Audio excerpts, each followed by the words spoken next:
देवी सौदामिनी, हम कुछ दिवस के लिए महाराज के साथ अवकाश पर जाने वाले हैं, आपसे भेंट करने आए हैं, आइए ना। तत्थु, हम आ गए। अति सुंदर, अति सुंदर।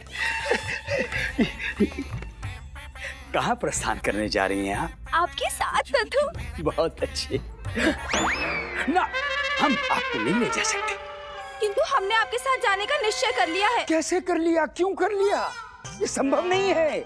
हम महाराज को क्या कहेंगे? तत्थु। तत्थु? हम महाराज को तत्थु कहकर कैसे संबोधित कर सकते हैं? महाराज क्या सोचेंगे? तत्थु, हम मात्र इस भवन में और राज दरबार में नृत्य करने के लिए नहीं बने हैं। हाँ, जानते हैं सौदामिनी देवी, आप केवल और केवल हमें प्रेम करने के लिए बनी है ना? हटिए, बातें मत घुमाइए। हम वन में विहार करने की अभिलाषा रखते हैं और वैसे भी वहाँ मोर से हमें नृत्य करने की भी तो शिक्षा लेनी है। मोर क्या आपको नृत्य की शिक्षा देगा सौदामिनी देवी? नृत्य तो हम आपको सिखाएंगे। आओ ना, हमारे समीप आओ। नहीं, हम वन में मोर के नृत्य का निरीक्षण करेंगे। हाँ नहीं, हाँ, हमने कह दिया नहीं तो नहीं। हमने भी एक बार कह दिया हाँ तो हाँ। हम जाएंगे। नहीं जाओगी। अवश्य जाएंगे। नहीं जाओगी। जाएंगे। नहीं जाओगी। अवश्य जाओगी। तत्थु, कितने अच्छे हैं आप। क्षमा, वो क्या हुआ कि हमारी जीवा फिसल गई। हमारा कहने का तात्पर्य ये है कि हम आपके बिना वन में क्या करेंगे। हाँ। परंतु हाँ, वन में आप हमसे दूरी बनाकर रखना। हाँ। समझ गई?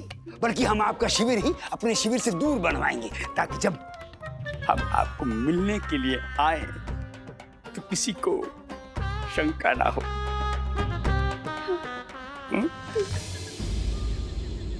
वन में तो दंगल में हम सबको ले जाएगा लामा। महाराज के साथ आखेट पर जाना भी कोई अवकाश हुआ? हमें नहीं जाना वन में। अरे शारदा, समझा करो, महाराज की आज्ञा है। यदि उनकी आज्ञा का उल्लंघन करेंगे तो दंड मिलेगा।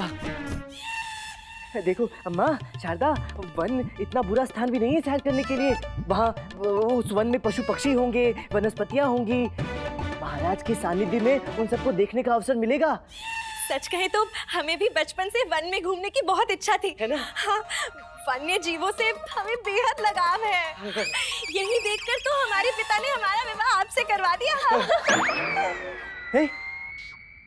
कहना क्या चाहती हो? तात्पर्य क्या तुम्हारा? मैं वन्य प्राणी हूँ। नहीं, हमारा तात्पर्य तो ये है कि आप बिल्कुल शुद्ध और पवित्र हैं, वन में मिलने वाली मधु की तरह।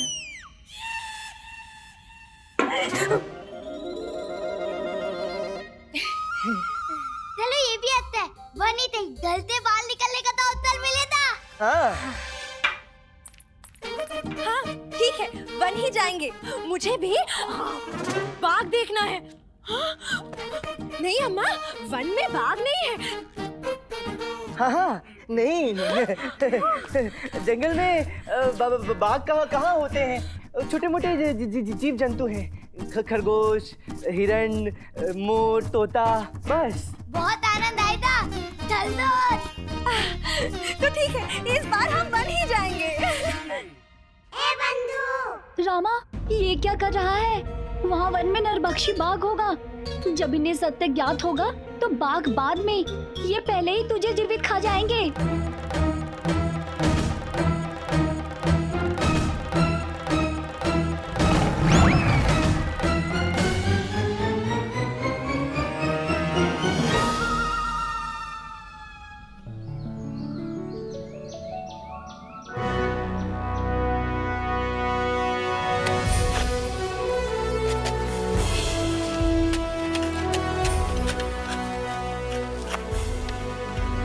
महाराज, मरीपट्टी के मुखिया लखन आपसे भेंट करना चाहते हैं। अनुमति है।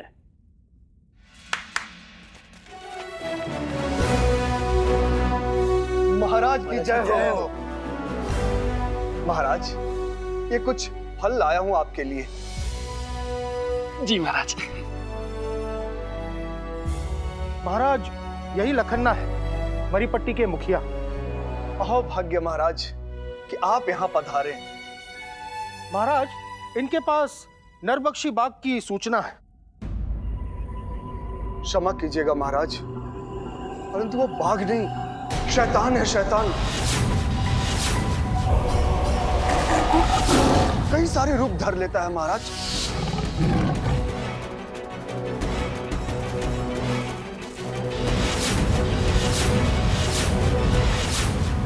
परंतु ये कैसे संभव है? हमने स्वयं देखा है महाराज। वो एक विभस्त मानव है, रात्रि में विचित्र सा ध्वनि करता है। अब आप सब यहाँ पधारे हैं तो स्वयं अनुभव कर लेंगे। कठिन है विश्वास करना। कोई मनुष्य बाघ का रूप कैसे धारण कर सकता है? हाँ, महाराज सत्य कह रहे हैं। रूप परिवर्तन की कला हेतु हम जैसे अद्भुत शक्तियों का स्वामी होना अत्यंत आवश्यक है। उसके पश्चात भी घोर तपस्या करनी पड़ती है इस कला के लिए। मनी, ये बच्चा कह तो सत्य रहा है, स्वयं भी तो रूप बदलता है गिरगिट की तरह। सही कह रहा है। महाराज के आगे भिन्न रूप, गुरु माता के आगे भिन्न रूप, सुदामनी देवी के आगे भिन्न रूप। कोई हास्यास्पद बात है? नहीं नहीं नहीं महाराज, इनकी बात सुनकर हंसी आ गई कि भला कोई व्यक्ति बाघ कैसे हो सकता है। ये संभव है। गुरुवर, क्या ये संभव है? जी महाराज, सहस्त्र कोटि में एक, केवल एक व्यक्ति इस साधना में सफल हो पाता है। हम भी हुए थे, परंतु हमें तो ब्रह्म ज्ञान को प्राप्त करना था, तो हम उस मार्ग पर चलते चले गए, चलते चले गए और चलते चले गए। तो गुरुवर, आपको ब्रह्म ज्ञान प्राप्त हुआ? इतना सरल नहीं है पंडित रामाकृष्णा। अच्छा। ब्रह्म ज्ञान को प्राप्त करने में कई जन्म लग जाते हैं, परंतु हमें विश्वास है हमें शीघ्र प्राप्त होगा।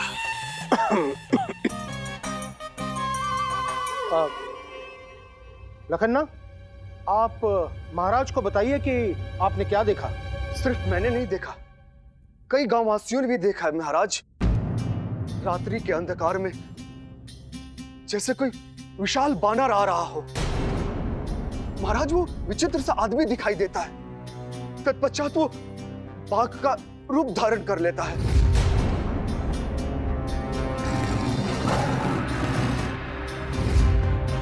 पिछले कुछ दिनों में महाराज, वो ना जाने कई गांव वालों को अपना शिकार बना चुका है। सारे गांव वाले भयभीत हैं महाराज। परंतु ये कैसे संभव है? संभव है। मनुष्य अपने तपोबल से ऐसी समस्त शक्तियां प्राप्त कर सकता है। परंतु गुरुवर, कोई तपस्वी बाघ बनकर निरीह ग्रामीणों का आखेट क्यों करेगा? वो पथ भ्रष्ट हो गया है पंडित रामाकृष्णा। हम उसका उद्धार करेंगे, पुनरुद्धार करेंगे। महाराज, मुझे तो पूर्ण विश्वास है कि ये कार्य अवश्य ही कोई मनुष्य भेष बदलकर कर रहा है। यही तो हम सभी कह रहे हैं पंडित जी कि कोई रूप बदल रहा है। ना ना ना महोदय, भेष बदलना और रूप बदलने में अंतर होता है। दिग्भ्रमित ना करे पंडित रामाकृष्णा, दोनों एक ही बात है, एक ही बात है, एक ही बात है। नहीं गुरुवर, भेष बदलना। पंडित रामाकृष्णा, लखन्ना, आप अपनी बात पूर्ण कीजिए। महाराज, वो जो कोई भी है, अब वो नरभक्षी बन गया है महाराज। उसे मानो रक्त की लत पड़ चुकी है महाराज। उचित है, परंतु अब भयभीत होने का कोई विषय नहीं है इसमें। हम आ गए हैं ना, तो मनुष्य हो या पशु, हमसे बच नहीं पाएगा। आप लोग निश्चित होकर प्रस्थान कीजिए। धन्यवाद महाराज।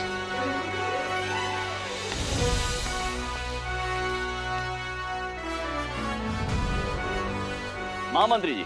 महाराज, आप वन के मध्य में एक मचान का निर्माण करवाइए। आज रात्रि को हम उस मचान पर ही रहेंगे और वो मचान इतना ऊंचा हो कि वहां पर कोई बाघ तो क्या कोई बंदर भी ना पहुंच सके।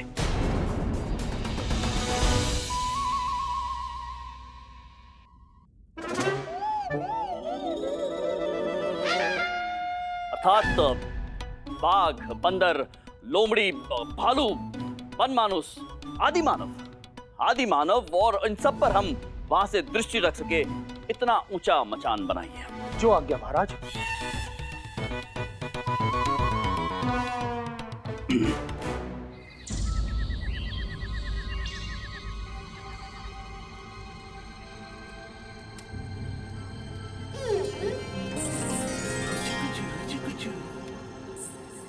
राजगुरु जी, आपने ऐसा कहा था। राज नर्तकी सुदामनी जी का तंबू दूर लगवा दिया है बाकी तंबुओं से, पर सुरक्षित जगह पर है।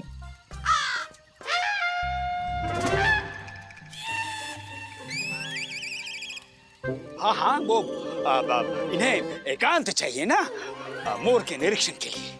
मोर का निरीक्षण गुरुवर? नहीं महाराज, हमारे कहने का तात्पर्य है मोर के नृत्य के निरीक्षण के लिए। अच्छा, मोर के नृत्य का निरीक्षण करने के लिए। अच्छा अच्छा।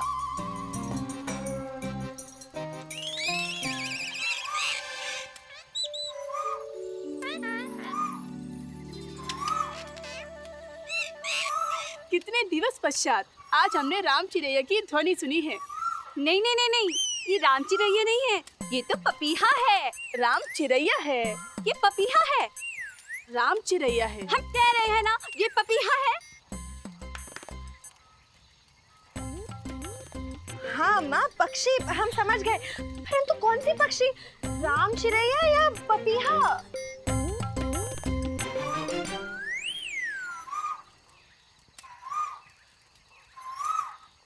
ये आवाज तो सांबर की है। बाल्यकाल में हम पिताजी के साथ आखेट पर आते थे, ये स्वर हमें याद है, सांबर।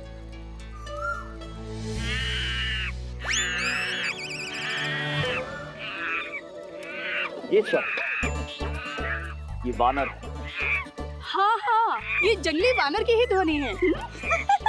आपको बड़ा पता है, आपका बाल्यकाल वन में ही व्यतीत हुआ है क्या? अगली ध्वनि हम पहचानेंगे। हाँ, अगली ध्वनि तो हम ही पहचानेंगे। हाँ, अगला सर कोई बोलेगा नहीं। गुरुवर आप।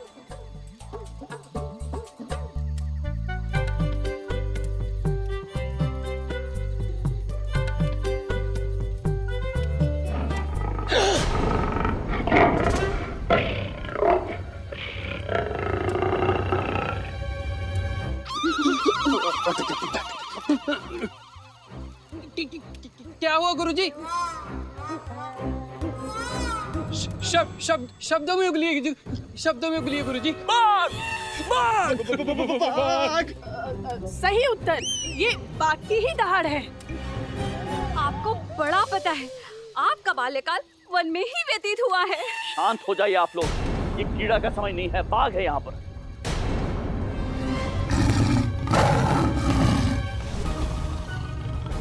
हमारी रक्षा कीजिए।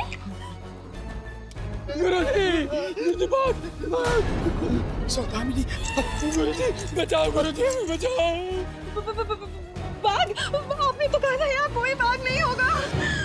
हाँ हाँ, तो कहाँ है भाग? कहाँ है? दिखाई दे रहा कहीं पे? भाग नहीं है। हमारे अनुष्ठान का समय हो गया। सैनिकों, हमारे तंबू को चारों ओर से घेर लो। हमारे अनुष्ठान में कोई व्यवधान न करने पाए।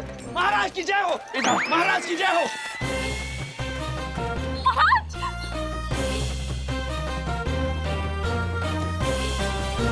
महाराज की जय हो। महाराज, मचांग तैयार है और बाघ भी आसपास ही है। चलिए महाराज, आखेट पर चलें। नहीं, कहने का तात्पर्य है कि आज नहीं, आज रात्रि को हम विश्राम करेंगे, कल प्रातः काल को हम मचान के ऊपर चढ़ेंगे। विश्राम करेंगे? महाराज, आप तो उस नरबक्षी बाघ का आखेट करने के लिए यहाँ पधारे हैं ना?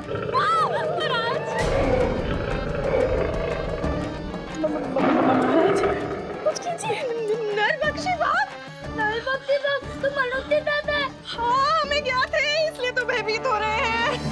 आप इतनी भयभीत और आश्चर्यचकित क्यों हैं? क्या पंडित रामाकृष्ण ने आपको उस नरभक्षी बाघ के बारे में कुछ नहीं बताया था? महाराज तो यहाँ उसी का आखेट करने आए हैं ना? सत्य, और उस बाघ के आखेट के लिए मचांग भी तैयार है। महामंत्री जी, क्या आपको कभी कभी ऐसा प्रतीत नहीं होता है कि आपकी कार्य क्षमता एवं आपकी कार्य गति अति तीव्र हो जाती है? महाराज, कर्मठता तो हमारा स्वभाव है। आखेट के लिए प्रस्थान करें?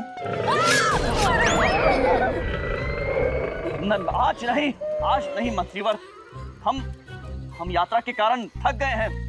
आज विश्राम करेंगे और कल प्रातःकाल मचान पे चढ़ेंगे और बाघ का आखेट करेंगे।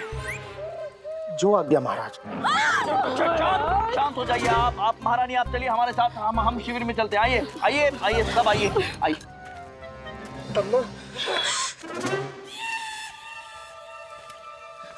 शारदा, गुंडप्पे,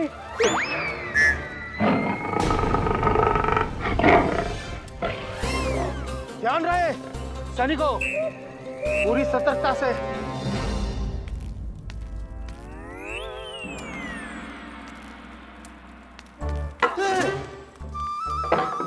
तो ये है तेरे भ्रमण और अवकाश का आयोजन? अरे अगर प्राण ही लेने थे तो घर पर ही ले लेता, विष दे देता हमें। नहीं अम्मा, हम सबको यहाँ जंगल में लाकर बाघ के मुंह का निवाला बनाने की क्या आवश्यकता थी? मैं अपनी माँ की इकलौती संतान हूँ। यदि बाघ ने मुझे अपना भोजन बना लिया होता तो तू कहता मित्र है लामा, तूने विश्वासघात किया है मेरे साथ। नहीं, महाराज ने मुझे यहाँ आने के लिए विवश किया गुंडप्पे। घर आया तो तुम लोग पोटली तैयार करके बैठे थे, मैं क्या करता, इसलिए मैं ये करने पर विवश हो गया। तू क्रोधित ना हो गुंडप्पे।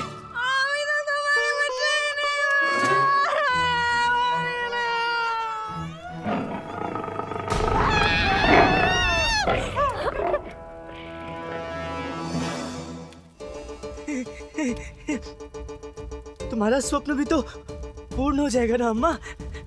तुम्हें भी तो बड़ा चाव था बाघ देखने का।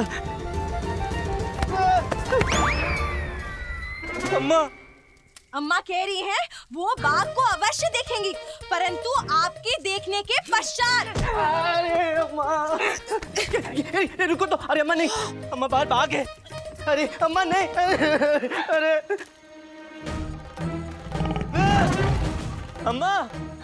अम्मा मुझे भीतर आने दो, बाहर बाघ है।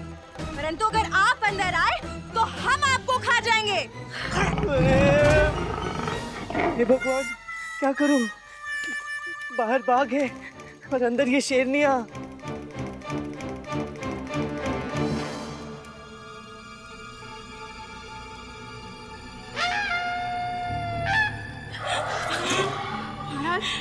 महाराज, बाहर बाघ की गर्जना सुनाई दे रही है। हमें भी। महाराज, हमें ऐसा लगता है कि बाघ हमारे आसपास ही विचरण कर रहा है। हमें भी। महाराज, हमें लगता है कि बाघ हमारे निकट आता जा रहा है। आप दोनों निश्चिंत रहिए, हमारे सिपाही बाहर चौकन्ने हैं, शिविर की सुरक्षा कर रहे हैं। यदि कोई संकट होगा तो सूचित कर देंगे वो हमें। आप निश्चिंत रहिए।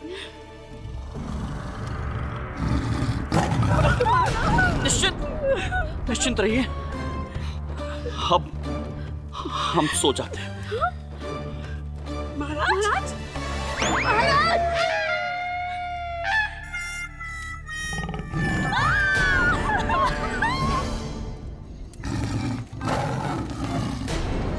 शारदा, गुंडप्पा, अरे मुझे अंदर आने दो।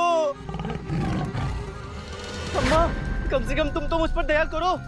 पुत्र हूँ तुम्हारा, जिसे जन्म दिया उसे बाघ का भोजन बनने दे दोगी तुम?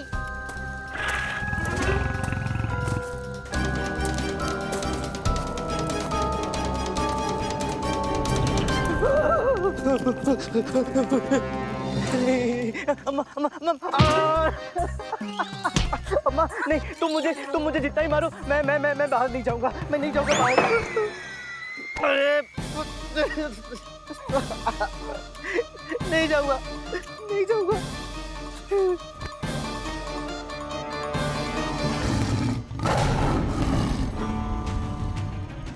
इस बाघ का शिकार बनने से पहले मुझे ही इसके आखेट का कोई हल निकालना होगा।